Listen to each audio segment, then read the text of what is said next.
Good morning, YouTube. How are you? Okay, like I got my light on because it's like 6:43 in the morning and I'm on my way to work. I gotta be there at 7. And they not gonna let me in the store until about 6. Okay, so I gotta be in the store at 7. They not gonna let me in the store before 6:55 or so. So I'm on my way to work, but I just came on here. Okay, so for those of you who were not on Brother Jay's show yesterday and didn't hear the story, he was talking about guys being versatile, and I was telling him about the time when I lived in North Carolina and I worked as a hostess in a club. And okay, so I was in college. It was circa 1990s, because I graduated in 99. Sir, it was circa 96. Anyway, so like I said, I was in college and I was married at the time, and I was going for my teaching degree in special needs.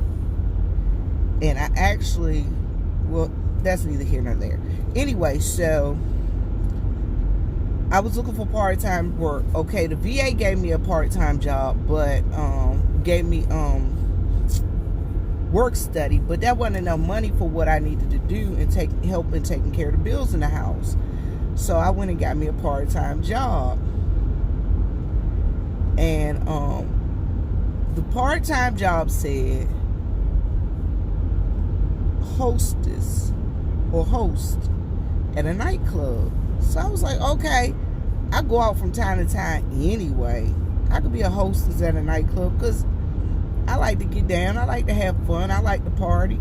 I like to dance. So, and at the time, I might have a drink.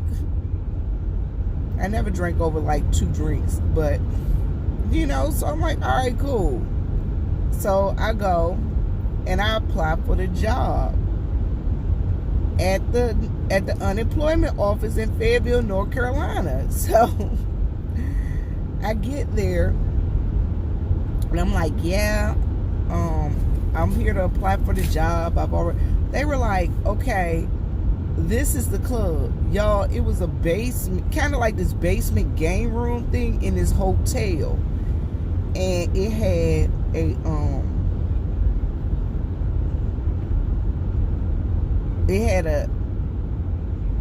a pool table, a couple of tables where people can sit around and talk and stuff, a jukebox, and it had one of them old school video games with the flat table, and like you could bring your own drinks in there, like your own beer and wine and sodas and things of that nature.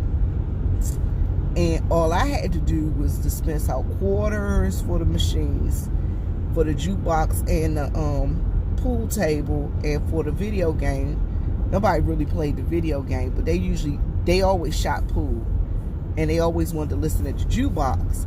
And I also had like I would go behind the counter and I could like rent sex movies to the people, or I could sell them like sex toys, like those little dice that you roll and it'll say like kiss a part of my body or suck my nipple or this and that and the other. So and those little fuzzy handcuffs and you know, other sex toys, anatomically correct sex toys. Anyway, and it was turn out it was a swingers club.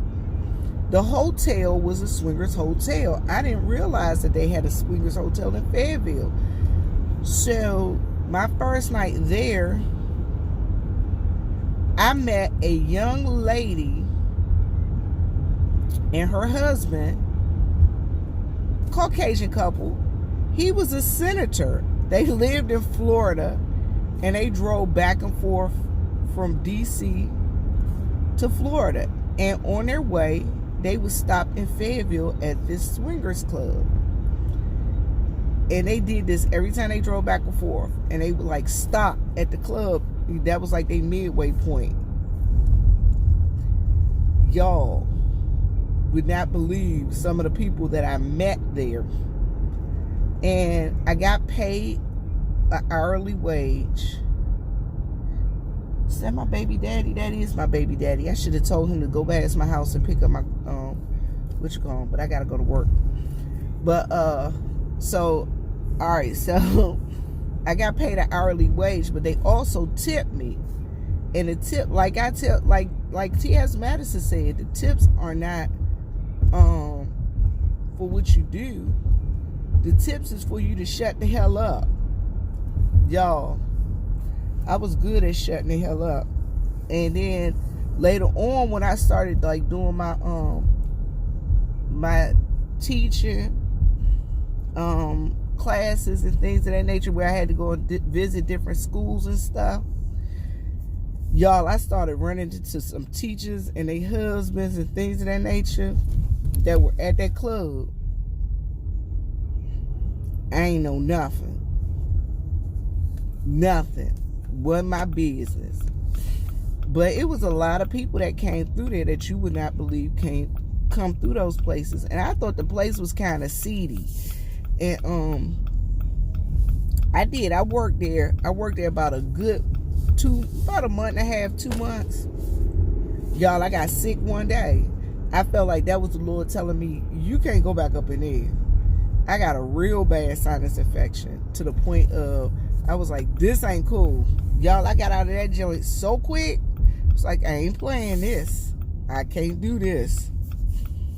I don't do sickness well. Not that kind of sickness. So, y'all, the moral of this story is, don't judge a book by its cover.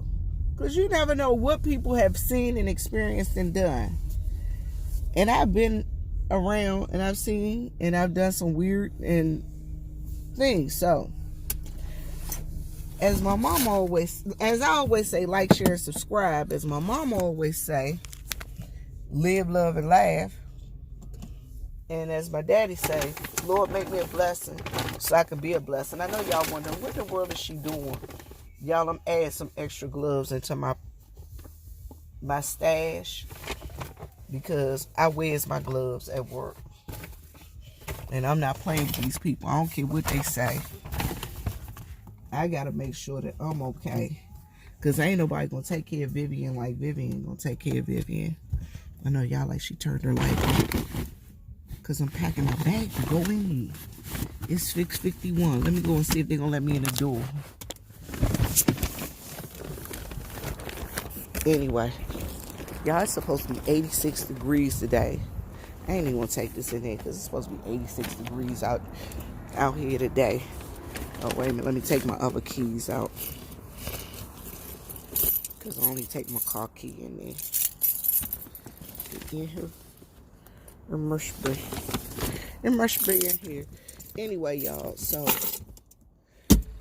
the moral of the story is, don't judge a book by its cover. Because most people see me, they're like, oh, Vivian is just either mean or Vivian's super nice. I think I'm super nice. Anyway, y'all, as my mama say, live, love, and laugh. As my daddy say, Lord, make me a blessing so I can be a blessing. And then, like, share, and subscribe. Anyway, y'all, I'm at this food line. It is 6:53. Anyway, let me go in here. I'll holler at y'all later. Peace.